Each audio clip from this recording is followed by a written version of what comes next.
Session court Lahore में बानी PTI के खिलाफ 10 तरह हर्जाना केस की समाअत वज़ीर आज़म शहबाज शरीफ बज़रिया वीडियो लिंक अदालत में पेश। बानी पीटीआई के वकील की वज़ीर आज़म से जिरा। शहबाज शरीफ ने अपने बयान पर जिरा के लिए अदालत में वीडियो लिंक पर हल्फ लिया। शहबाज शरीफ ने कहा, बानी ने इल्ज़ाम लगाया कि नवाज शरीफ ने अपने भाई के ज़रिए 10 अरब रिश्वत की पेशकश की। ये गलत है कि जस्टिस मलिक कयूम, जस्टिस एहसान चौधरी और मेरे दरमियान कोई ऑडियो रिकॉर्डिंग मीडिया पर मौजूद है। जस्टिस मलिक कयूम की ऑडियो रिकॉर्डिंग का सवाल पूछने पर शहबाज शरीफ के वकील का एतराज़। कहा, जस्टिस मलिक कयूम की ऑडियो रिकॉर्डिंग की बात शहबाज शरीफ कोई जवाब देने के पाबंद नहीं है। हर्जाना केस की समाअत 24 मई तक मुलतवी। हमारी अफवाज ने बहादुरी से दुश्मन को भरपूर जवाब दिया। अफवाज के सरबराहान को मुबारकबाद पेश करता हूँ।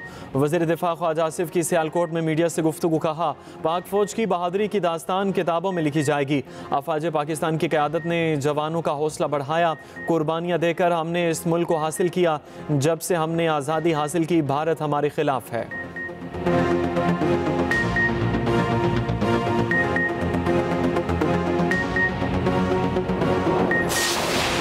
पाकिस्तान और भारत एटमी जंग के करीब थे। दोनों ममालिक में जंगबंदी कराने पर ज़िंदगी में सबसे ज़्यादा सराहा गया। पाकिस्तानी ज़हीन लोग हैं, हैरत अंगेज़ अशिया बनाते हैं। अमरीकी सदर डोनाल्ड ट्रंप का टीवी इंटरव्यू। कहा, पाकिस्तान की ख्वाहिश है अमरीका से तिजारत करे। तिजारत को दुश्मनियाँ ख़त्म और अमन कायम करने के लिए इस्तेमाल कर रहा हूँ। भारत दुनिया में वो मुल्क है जो सबसे ज़्यादा टैरिफ लगाता है।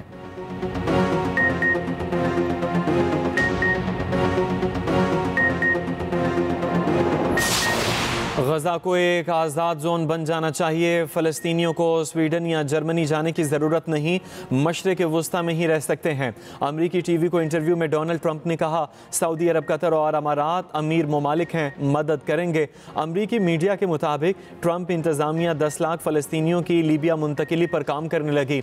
अमरीका बदले में 10 साल से मुंजमद लीबिया के अरबों डॉलर जारी करेगा।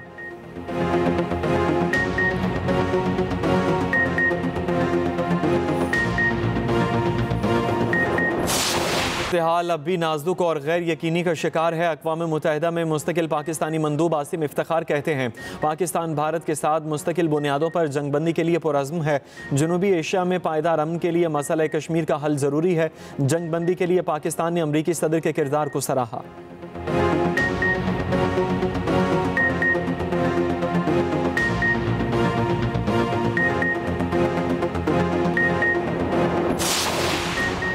दुनिया में भारत का वकार ख़त्म हो गया। आलमी बैंक के सदर ने सिंतास माहिदे से मुतालिक पाकिस्तान के मौक़िफ़ की तायीद की। वफाकी वज़ीर आबी वसाइल मोइन वट्टू ओकाड़ा में तकरीब से खिताब। कहा, भारत हमारा पानी रोकने की पोजीशन में नहीं और ना उसके पास पानी स्टोर करने की कैपेसिटी है। पाकिस्तान के तमाम दरियाओं की सूरत हाल नॉर्मल है। पाकिस्तान और चीन का इत्तेहाद बेमिसाल, इसकी नई तारीख रकम हुई।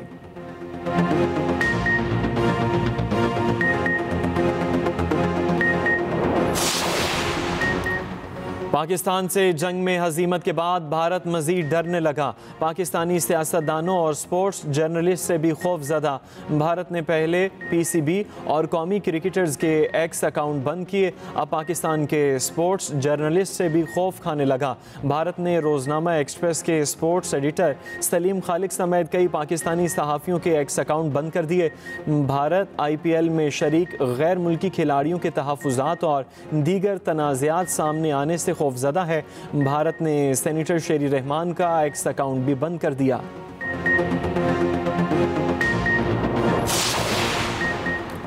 गवर्नर पंजाब सरदार सलीम हैदर खान से council of Pakistan newspapers editors की मुलाकात। वफ्द के शुरका ने पीका एक्ट पर तहफ़्फ़ुज़ात से आगाह किया। गवर्नर पंजाब सरदार सलीम हैदर खान कहते हैं, पीका कानून पर स्टेक होल्डर्स की मुशावरत ज़रूरी है। पीपल्स पार्टी आज़ादी सहाफ़त पर यकीन रखती है। वफ्द की क़यादत सदर CPNE काजिम खान कर रहे थे। वफ्द में सीनियर नायब सदर अयाज़ खान, सेक्रेटरी जनरल ग़ुलाम नबी चांडियो, साबिक सदर इरशाद आरिफ, साबिक सेक्रेटरी जनरल एजाजुल हक और दीगर शामिल थे। वज़ीर आला पंजाब मरियम नवाज ने तारीख रकम कर दी। 3 माह में 1,07,000 से ज़ायद अफराद को 61 अरब के कर्जे दिए गए। पहली मरतबा 90 रोज़ में 57,913 नए कारोबार शुरू होने का रिकॉर्ड। वज़ीर आला का आसान कारोबार फाइनेंस और कार्ड लोन के लिए दरखास्तों का प्रोसेस जल्द मुकम्मल करने का हुक्म। आसान कारोबार फाइनेंस और आसान कारोबार कार्ड प्रोग्राम किसी सूरत नहीं रुकना चाहिए।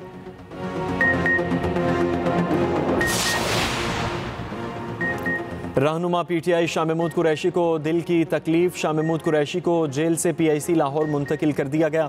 तबीयत ना संभलने पर शाह महमूद कुरैशी को नमाज फजर के बाद पीआईसी मुंतकिल किया गया।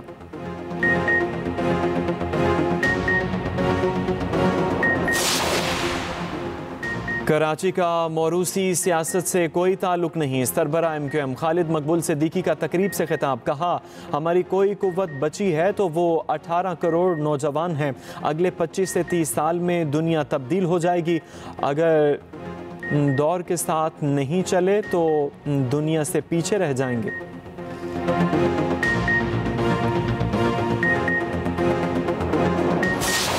और HPL PSL 10 के बकिया मैचों का आज से दोबारा आगाज़। रावलपिंडी में रात 8 बजे कराची किंग्स का मुकाबला पेशावर ज़ल्मी से होगा। लीग में शिरकत के लिए गैर मुल्की खिलाड़ियों की आमद का सिलसिला जारी।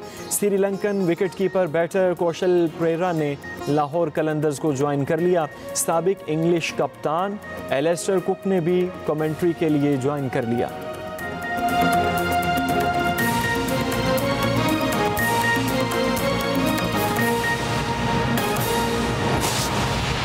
पाकिस्तान से जंग में हजीमत के बाद भारत खेलों से भी खौफजदा। भारत ने पहले PCB और कौमी क्रिकेटर्स के एक्स अकाउंट किए। अब भारत पाकिस्तान के स्पोर्ट्स जर्नलिस्ट से भी खौफजदा है। भारत ने रोजनामा एक्सप्रेस के स्पोर्ट्स एडिटर सलीम खालिक का एक्स अकाउंट भी बंद कर दिया। सलीम खालिक साहब हमारे साथ मौजूद हैं। सलीम साहब, भारत आपसे भी डर गया?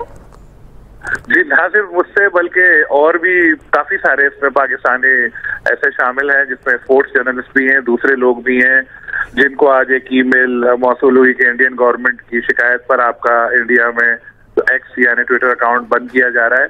असल में जो अभी पिछले दिनों हम लोगों ने ये खबरें ये ट्वीट भी किए कि जिस तरह से इंडिया ने ये IPL रोकी और उसके बाद प्लेयर वापस गए और वापस जाने से फिर डरने लगे इंडिया वापस आने के लिए, तो फिर ये मिसाल दी थी कि जी पहले इंडिया पाकिस्तान को कहता था कि वहां पर नो गो एरिया है इंटरनेशनल क्रिकेट के लिए, लोग और टीमें डरती हैं। अब इंडिया का अपना ये हाल हो चुका है कि वहां पर टीमें तो अभी भी प्लेयर्स भी जाने से डरने लगे हैं। जिस तरह कल मिचेल स्टार्क ने मना किया और भी बहुत सारे प्लेयर्स मना कर रहे हैं। तो जो भी ऐसी पाकिस्तान से आवाज उठ रही है जिसमें सच बताया जाए, हकीकत बताया जाए, इंडिया की यही कोशिश है कि उसको बंद किया जाए, चाहे वो सियासतदान हो, सहाफी हो, इवन आम जो लोग हैं वो भी।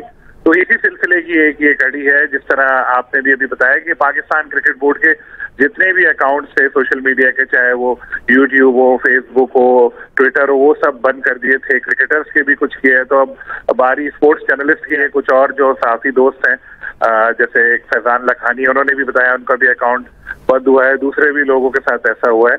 और पॉलिटिशियंस का भी मैंने 1-2 ट्वीट देखी जिसमें उन्होंने बताया कि उनका भी अकाउंट ब्लॉक हुआ है। यानी कोशिश यही है इंडिया की कि अब जिस तरह जंग हार चुका है तो अब ये जो साइबर पे महाज है यहाँ पर भी आवाजें बंद की जाए ताकि उनके लोग जो हैं, जो जाली खबरें कि कराची पे कब्जा कर लिया, लाहौर फतह कर लिया, इस तरह की खबरें जाली दिखा के उनको बिल्कुल बेवकूफ बनाया जाए और जिस तरह सच्ची खबरें जहां से पाकिस्तान से भी सामने आ सकती हैं वो सारे रास्ते बंद किए जाएं। अच्छा सलीम खालिक साहब, आपका बहुत शुक्रिया, आपने हमें अपडेट किया।